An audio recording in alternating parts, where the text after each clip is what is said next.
तो आज गोपाष्टमी के दिन भगवान जब 6 साल के हुए, पौगंड की अवस्था में आए, तो उनको गायों को चराने की जिम्मेदारी दी गई। तो फिर वो बलराम के साथ और बाकी गोप सखाओं के साथ दूर वन में जाने लगे गायों को लेकर। तो ये इस दिन की प्रासंगिकता है और इसके बारे में हम लोग चर्चा करेंगे।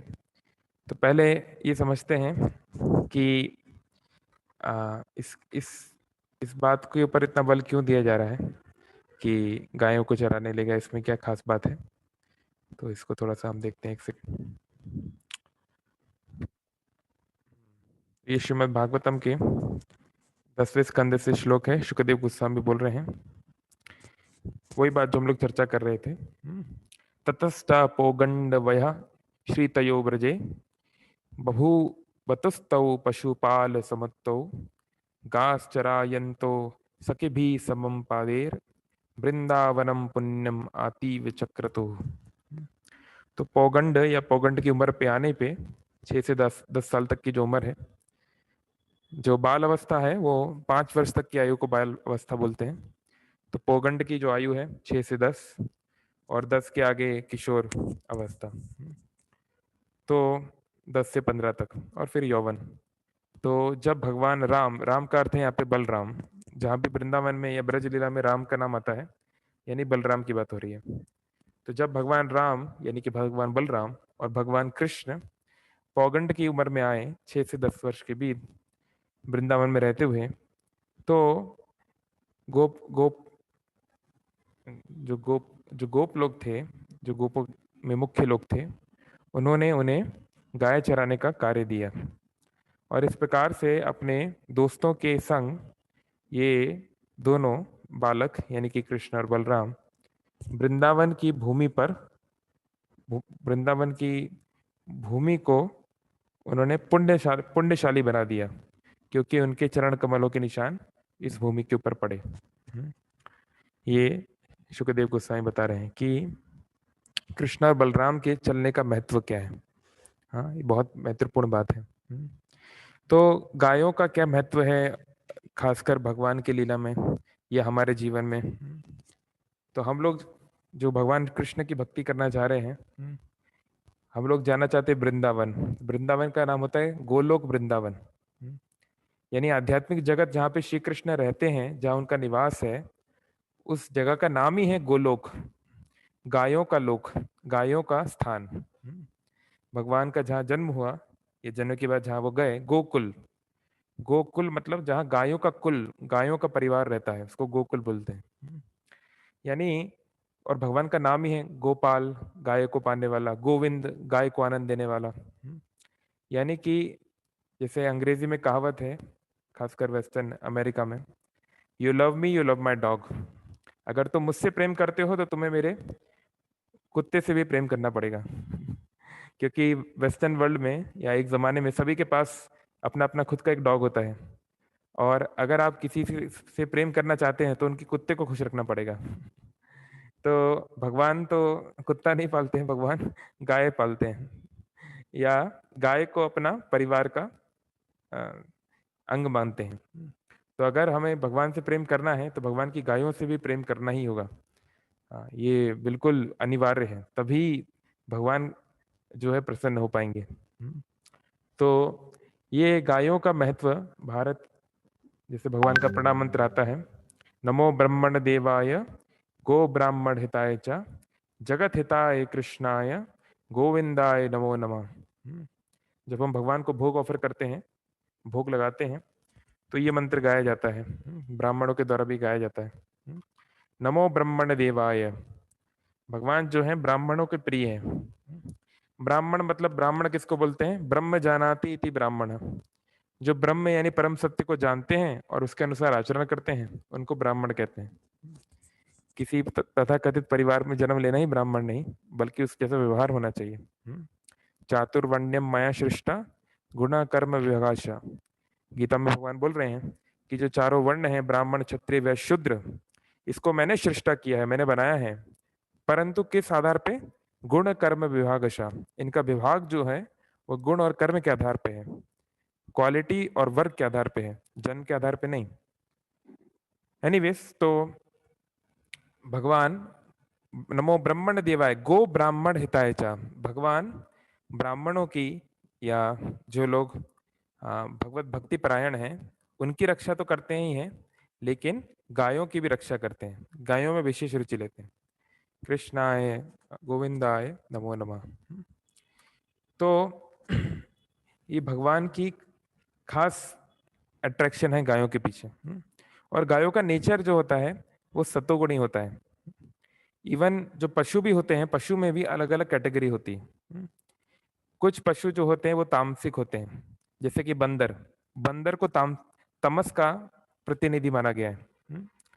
तमस मतलब होता है अंधकार, यानी कि व्यक्ति को पता ही नहीं कि आगे चल के क्या होने वाला है, जीवन का लक्ष्य क्या है ना। बस वो खाओ पियो ऐश करो, इसी सिद्धांत के ऊपर वो भरोसा करता है, इसी सिद्धांत के अनुसार अपने जीवन को काटता है। ऐसा व्यक्ति तमोगुणी होता है। मतलब उसको पता ही नहीं है कि जीवन खाने पीने से बढ़कर भी कुछ है। तो ये है तमोगुण की निशानी। तो बंदर ऐसा माना जाता है, तमोगुणी उसका प्रतिनिधि। और रजोगुणी होता है शेर, सिंह। क्योंकि जो सिंह होता है वो राजा राजा बनना चाहता है ना। वो डोमिनेट करने की उसके अंदर टेंडेंसी है, इसलिए जो सिंह होता है उसको रजोगुण का प्रतिनिधि माना जाता है। लेकिन जो गाय है ना, गाय एक एक जानवर है, इसमें कोई डाउट नहीं, लेकिन उसको सतोगुणी माना जाता है। क्यों?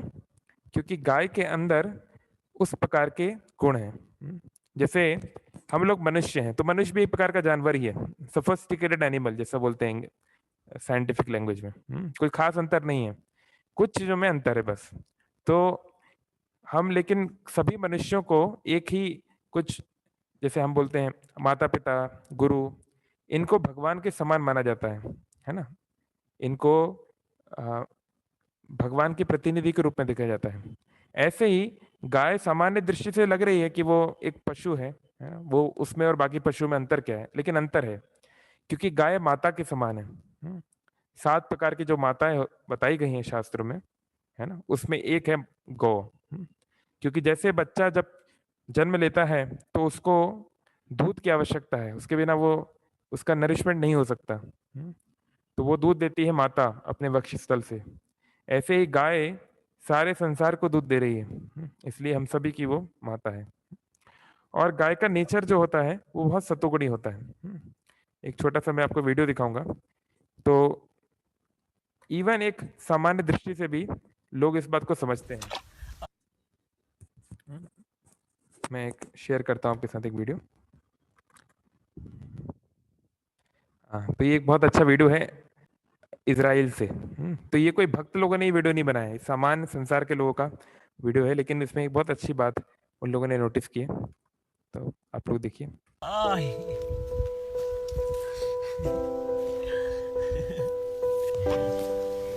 Me da besos, me da besos, me da besos, me da besitos todo.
Hoy ha comprendido que estamos aquí para ayudarla.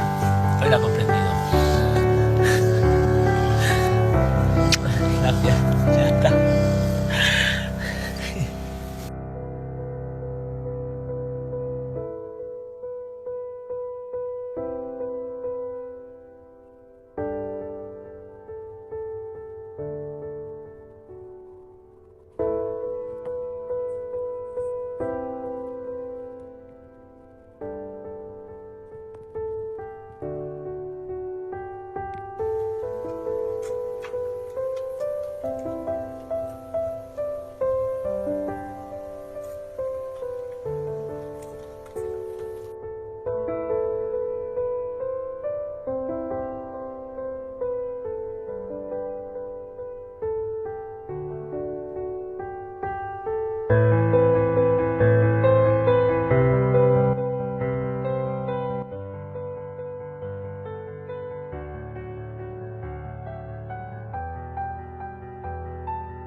Okay, तो ये सामान्य एक फार्मर, एक किसान ने अपने नोटिस किया।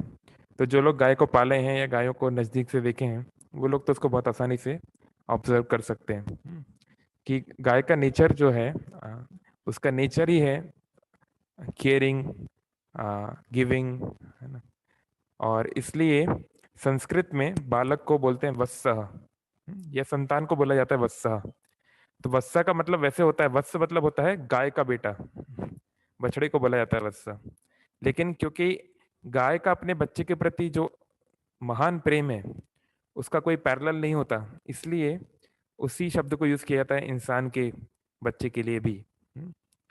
तो इसलिए भगवान को गायों के प्रति विशेष एक विशेष रुचि है, विशेष आकर्षण है भगवान का।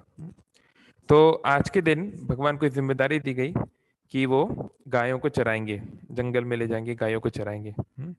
और जैसा आप लोगों ने वीडियो में देखा होगा, जो लोग वीडियो देखे शुरू में, कि आज के दिन इस्कॉन मंदिरों में या जो भी वैष्णव मंदिर हैं, उसमें श्रीमती राधा रानी को एक गोप के रूप में सजाया जाता है, मतलब एक मेल काउहर्ड बॉय के रूप में सजाया जाता है, और उनके चरणों के भी दर्शन कराए जाते हैं। तो उसका कारण है कि जब ये दिन हुआ, जब सारे वृंदावन वासी इकट्ठे हुए और श्री कृष्ण बलराम के गोप बनने की खुशी में उत्सव हो रहा था, तो उसमें केवल गोप लोग ही केवल इनवाइटेड थे, यानी कि पुरुष और बच्चे, जो वो केवल वही इनवाइटेड थे, है ना। महिलाओं को इनविटेशन नहीं था। तो राधा रानी चाहती थी देखना कि कैसे ये हो रहा है। तो क्योंकि राधा रानी का चेहरा थोड़ा कृष्ण के एक सखा, सुबल सखा से मिलता है, तो राधा रानी उस तरीके से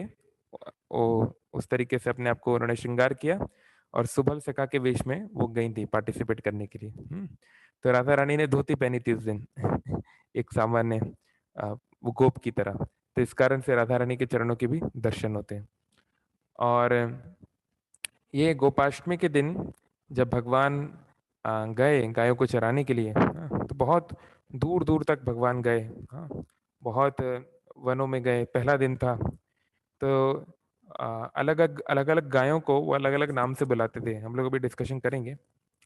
तो इस समय भगवान रहते थे नंद गांव में। जो लोग वृंदावन गए हैं या ब्रज की यात्रा में गए हैं, वो जानते होंगे कि नंदगांव वृंदावन का सबसे लास्ट पार्ट है, वहां तक वृंदावन को माना जाता है।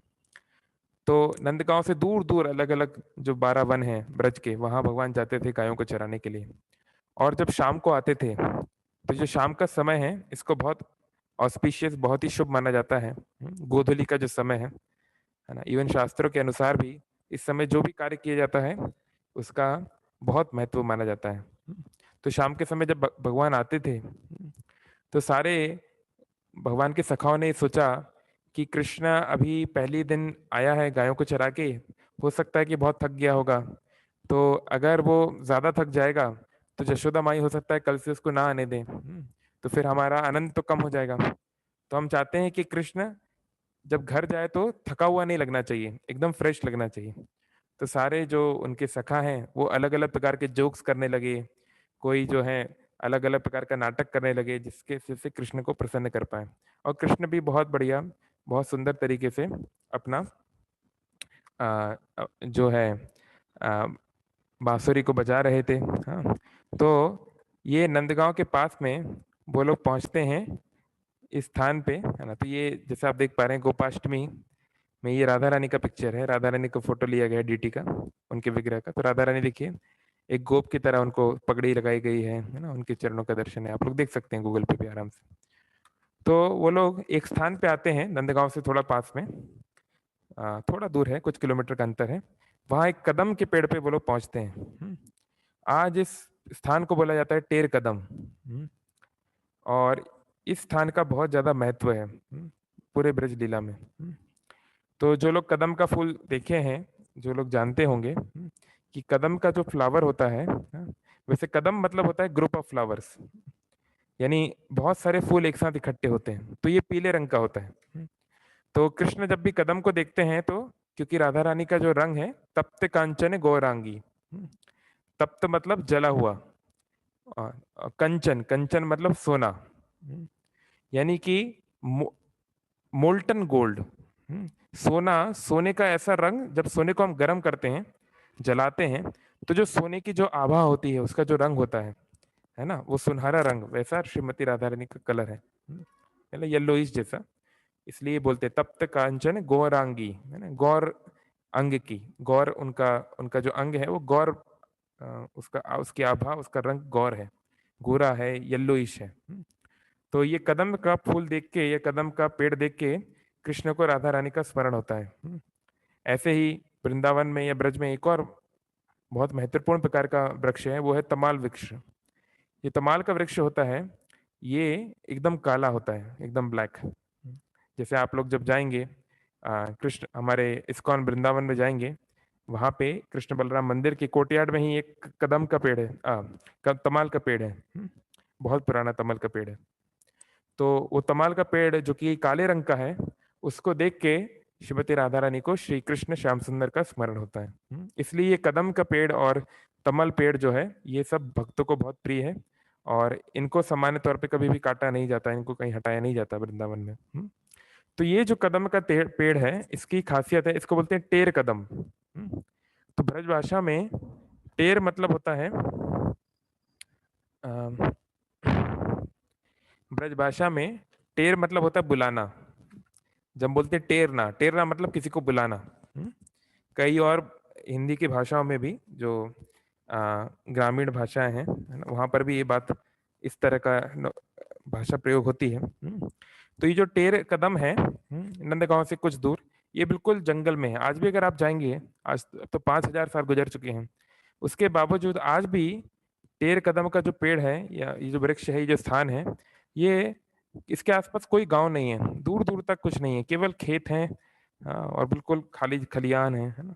तो बहुत दूर था ये खाली स्थान पे था। तो भगवान यहाँ पे बैठते थे, इस कदम के पेड़ पे, और अपनी सुंदर मुरली को बजाते थे। तो टेरते थे वो, अपनी मुरली से वो भगवान बुलाते थे। तो मैं पढ़ रहा हूँ ब्रजलीला पुस्तक से। तो यहाँ बताया जा रहा है कि ये टेरने वाला काम भगवान कैसे करते थे। तो जैसे हम लोग जो माला जप करते हैं, हम लोग हरे कृष्ण महामंत्र का जप करते हैं माला पे, तो उसमें 108 मोती होते हैं। ऐसे ही कृष्ण भी अपने पास में वो एक माला रखते थे। इस माला में भी 108 जो है रत्नों की माला होती थी। इसके अंदर 108 रत्न जैसे मोती होते थे। अब कृष्ण की जो गाय हैं, है ना, नंद बाबा के पास 9 लाख गाय हैं। तो आजकल जैसे आपने वीडियो में देखा, गायों को क्या करते हैं, टैगिंग की जाती है, कि अगर ज्यादा गाय किसी के पास है, कोई गौशाला दिख रहा है, तो कैसे पता चलेगा कौन सी गाय कहाँ पर है, और किसको किसका क्या नाम है, या फिर मान लीजिए किसको कब इंजेक्शन दिया था, या किसको कब घास खिलाया था, या कब कौन प्रेग्नेंट हुई थी। ये सब हिसाब किताब करना बहुत कठिन हो जाता है। मैं भी जब उज्जैन में था गौशाला में, तो आजकल सबको टैगिंग करना पड़ता है। तो या तो आप कानों में छेद करके टैगिंग करते हैं, या फिर टैटू लगा के करते हैं। 2 प्रकार के तरीके हैं। तो ये, अब लेकिन भगवान को ये सब करने की आवश्यकता नहीं, भगवान तो भगवान है। तो भगवान अपनी 9 लाख गायों को कैसे करते थे, किस प्रकार से उनको अरेंज करते थे, इसको हम समझते हैं। तो कृष्ण अपनी 9 लाख गायों को 4 भागों में बांटते थे। तो उनकी 4 प्रकार की गैया थी। कुछ थी सफेद, पहली थी सफेद, दूसरी थी पीली, तीसरी थी काली, चौथी थी लाल। तो इस प्रकार के मुख्य रंग हैं, कि अंग और रंग के आधार पे सफेद, सफेद और काली तो हम बहुत सामान्य तौर पे देखते ही हैं, लेकिन येलो और रेड वो भी कभी कभी आप देख सकते हैं, है ना। येलो थोड़ा कम मिलती है, लेकिन रेड अभी भी मिल जाती है। तो येलो और रेड, ये 4 प्रकार की गाय जो है, ये कृष्ण के पास मुख्य रूप से थी। और इन सभी जो विभाजन है, इसके 25 और सब डिवीजन थे। यानी तो 4 मुख्य रूप से हो गए। जैसे व्हाइट, व्हाइट में भी बहुत सारी व्हाइट अलग प्रकार की होती है ना। जैसे मालवी अलग होती है, या साउथ इंडिया की जो पद्मनाभ है वो अलग होती है। रेड में मान लो गुजरात की गिर गाय अलग होती है, या राजस्थान की गाय अलग होती है। तो वो लाल जैसी है, लेकिन उसमें बहुत सारे डिवीजन होते हैं। तो ऐसे 25 डिविजन्स थे। तो हर एक डिवीजन को 25 थे, तो 25 × 4 यानी 100, यानी 100 प्रकार की गायें कृष्ण की थी, है ना। 9 लाख गायों को 100 डिवीजन में बांटा था भगवान कृष्ण ने। और उन सब का, उन सब के इसके अलावा, ये तो जो गायें हैं सामान्य तौर पे 8 मुख्य गायों का 8 समूह था, है ना। तो एक समूह जो है वो मृदंग मुखी गायें, तो कुछ गायें थी, ऐसा लग रहा है कि उनका जो मुख है वो मृदंग के समान था। तो जैसे अगर आप लोगों ने मृदंग देखा हो कभी, तो मृदंग में क्या होता है, एक तरफ मोटा या चौड़ा उसका फेस होता है, एक तरफ पतला होता है। तो कुछ गायें थी जिनका आकार इस प्रकार से शार्प तरीके से कम होता था, तो उनको मृदंग मुखी नाम दिया गया है। कुछ जो थी वो सिंह मुखी गायें थी, उनका रूप सिंह के समान था। ऐसा भी होता है एक्चुअली, कुछ गायें होती हैं इनका बाल, या खासकर बैल वगैरह, जिनके बाल बहुत लंबे हो गए तो लगता है कि सिंह के समान है। और कुछ गायें थी उनके सर पे एक सितारा था, यानी सितारा इन द सेंस उस तरह का लगता था कि सितारा जैसा है। कुछ कुछ के सिर पे तिलक लगा था, मानो तिलक लगा है ऐसा प्रतीत होता था ना। तो इस प्रकार से अलग अलग, कोई जो थी वो चंदन के वृक्ष के समान जिसका शरीर था। तो ऐसे अलग अलग बहुत प्रकार के ग्रुप्स बनाए हुए थे, है ना। तो 100 वो ग्रुप हो गए, अभी हमने चर्चा की 25 इंटू 4 100 हो गए, और ये 8 स्पेशल ग्रुप हो गए। तो टोटल मिला के 108 ग्रुप होते थे, है ना। अब भगवान कृष्ण क्या करते थे, 108 ग्रुप में बांट दिया उन्होंने 9 लाख गायों को। अब उन्होंने हर ग्रुप का एक लीडर बनाया हुआ था, हर ग्रुप का एक लीडर था। भगवान के मैनेजमेंट स्किल आप देखिए। तो कृष्ण क्या करते थे, कृष्ण एक खास तरीके से अपनी बांसुरी को बजाते थे, और वो खास तरीके की बांसुरी बजाने से पता चल जाता था उस ग्रुप लीडर को कि हमें बुलाया जा रहा है। तो वो गाय और उसके सारे जो ग्रुप लीडर्स हैं वो लोग आ जाते थे कि कृष्ण हमको बुला रहे हैं। फिर दूसरे किसी ग्रुप को बुलाना हो तो कृष्ण अलग प्रकार से बजाते थे अपनी मुरली को। तो इस प्रकार से अलग अलग प्रकार से भगवान बजाया करते थे, जिससे कि सभी आकर्षित होते थे।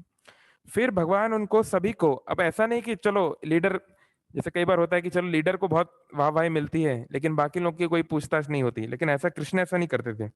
कृष्ण फिर सभी गायों के नाम भी रखते थे, बुलाने के लिए ऐसा किया है लीडर, लेकिन सबके साथ पर्सनली डील करते थे। कुछ सफेद गायों को वो कहते थे धावली, चंद्रिका, धावली मतलब ये सफेद, चंद्रिका चांद की तरह, वो भी मतलब ये सब सफेद वालों का ही है। चांदनी, है ना, ऐसे बहुत सारे नाम भगवान बोलते थे। कुछ पीली गायों का उन्होंने नाम रखा था गौरी, पीली, पीतांबरी, इस प्रकार से। और कुछ काली गायों का नाम रखा था काली, श्यामला, कृष्णांगी। और कुछ जो लाल गाय हैं उनका नाम रखा था लाली, कुमकुमी, अरुणी। तो इस प्रकार से भगवान सभी को बुलाते थे, और कभी कोई गाय नहीं होती थी तो भगवान उसको, उसके लिए उसको टेरते थे, उसके लिए बुलाते थे, ओ धावली, ओ चंदनी, ओ श्यामला, आओ कहाँ हो तुम, ऐसे करके कृष्ण बुलाते थे। तो ये सब गायों का इतना सौभाग्य है, देखिए कि भगवान साक्षात भगवान उनको नाम लेके बुलाते थे। तो ये सभी गायें जानती थी कि कृष्ण कैसे उनके साथ डीलिंग करते हैं। जैसे जो सामान्य भक्त हैं, नंद बाबा हैं, जशोदा हैं, गोपी हैं, गोप हैं, ऐसे ही गायों का, इन वृक्षों का भी भगवान से एक विशेष प्रकार का संबंध था। तो जैसे ही गायें अपने कानों में खुद का नाम सुनती थी भगवान कृष्ण की दिव्य वाणी में, तो इनके आंखों से अश्रु आने लगते थे, और बहुत आनंद के साथ इनकी आंखें बड़ी हो जाती थी। और इस प्रकार के आनंदमय स्थिति में ये गाय मुंह मुंह करते हुए है ना, यह गाय अपनी आवाज करते हुए तेजी से टेर कदम की ओर दौड़ती थी। तो ये इस वृक्ष पे, है ना, ये, और इसमें आप और अच्छे से देख पाएंगे, ये जो वृक्ष है यही टेर कदम का वृक्ष है, वो जहाँ पे भगवान बैठते थे जिसकी डालियों पे। तो टेर कदम की ओर दौड़ने लगती थी। और उनके जो मिल्क बैग है जिससे दूध निकाला जाता है, जो थन्नी है, वहां से वो बहुत जोर से उसे दौड़ते थे, है ना, इस प्रकार से। तो ऐसे बहुत सारे चीजें होती थी टेर कदम पे, बहुत सारे इस प्रकार से लीला हुई।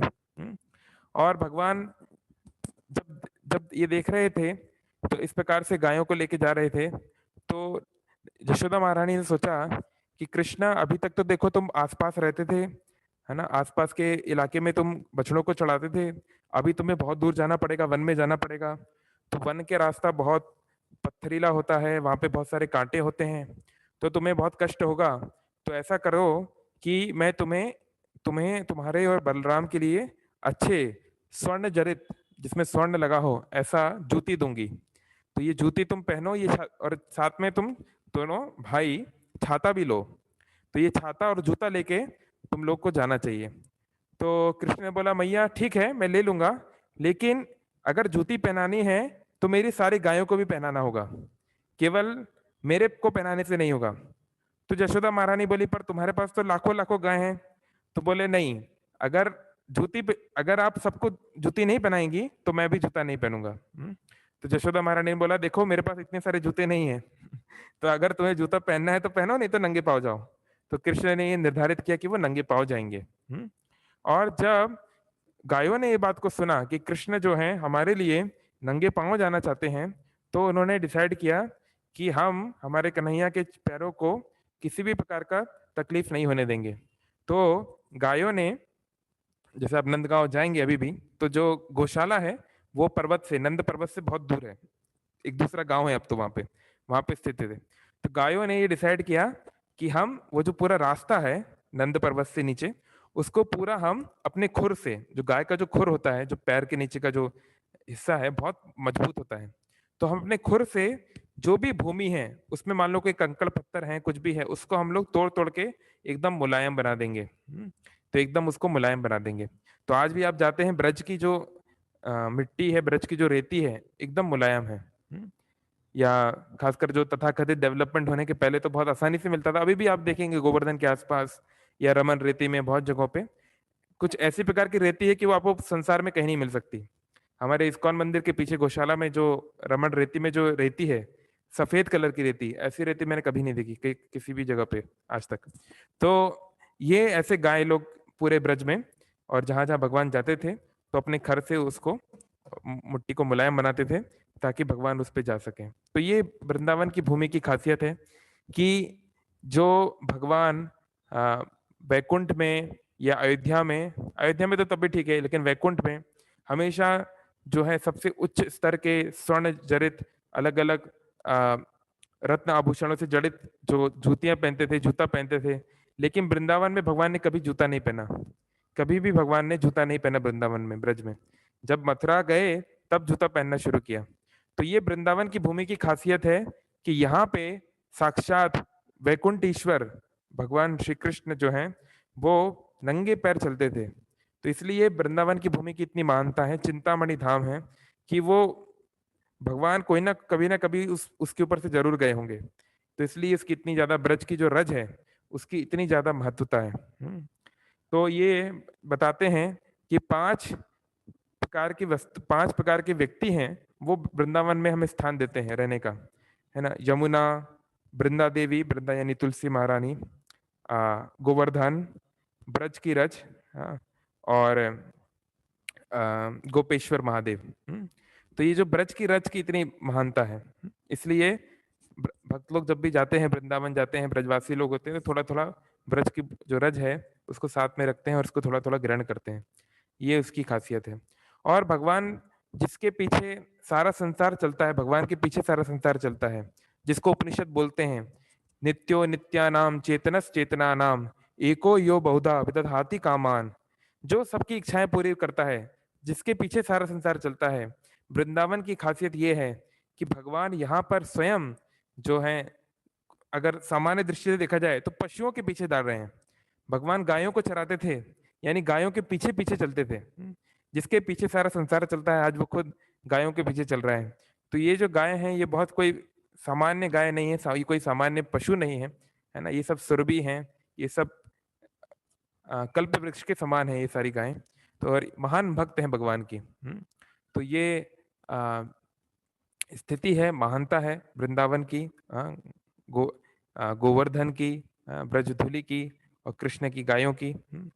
तो ये गोपाष्टमी का बहुत अच्छा दिन है। आज के दिन सभी मंदिरों में गायों का पूजन किया जाता है, और फीस्ट होती है गायों के लिए। हम याद है हम लोग जब उज्जैन में थे तो बहुत प्रकार की चीजें लाई जाती थी, ककड़ी और अलग अलग प्रकार के जो भी सीजनल वेजिटेबल्स या अवेलेबल है ना। लेकिन उसमें थोड़ा सा उसमें भी ध्यान रखना चाहिए। बहुत ज़्यादा फल वगैरह नहीं खिलाना चाहिए गाय को, उसके हेल्थ के लिए अच्छा नहीं होता, और एक लिमिट में खिलाना चाहिए। कभी कभी भक्त लोग उत्साह में बहुत फल खिला देते हैं गाय को। और जो छोटे बछड़े होते हैं उनको ज़्यादा मसाले वाला खाना नहीं खिलाना चाहिए। जैसे घर में जो बनता है, हम लोग कई बार गाय को डाल देते हैं, लेकिन मसालेदार सब्जी बछड़े लोग पचा नहीं पाते, उनको गैस की प्रॉब्लम होती है। तो ये कई चीज़ें हम लोगों ने सीखी, गौशाला में रहते हुए कई चीज़ें अनुभव हुई। तो ये गोपाष्टमी का खासियत है ना। तो और भारत की तो सभ्यता ही इसके आधार पर है, एग्रो बेस्ड सिविलाइजेशन है, एग्रीकल्चर बेस्ड सिविलाइजेशन है। तो ये अच्छा मौका है, हम जहाँ भी हैं अपने आसपास अगर मंदिर में नहीं जा पा रहे हैं तो आज कम से कम एक गाय की हमें सेवा करनी चाहिए। जहाँ भी हम लोग रहते हैं वहाँ पे ज़रूर हमें कुछ किसी प्रकार से गायों की सेवा में आज लगना चाहिए। ओके, ठीक है, थैंक यू वेरी मच। आज इसको इतना ही रखते हैं, दामोदर लीला नेक्स्ट टाइम कंटिन्यू करेंगे।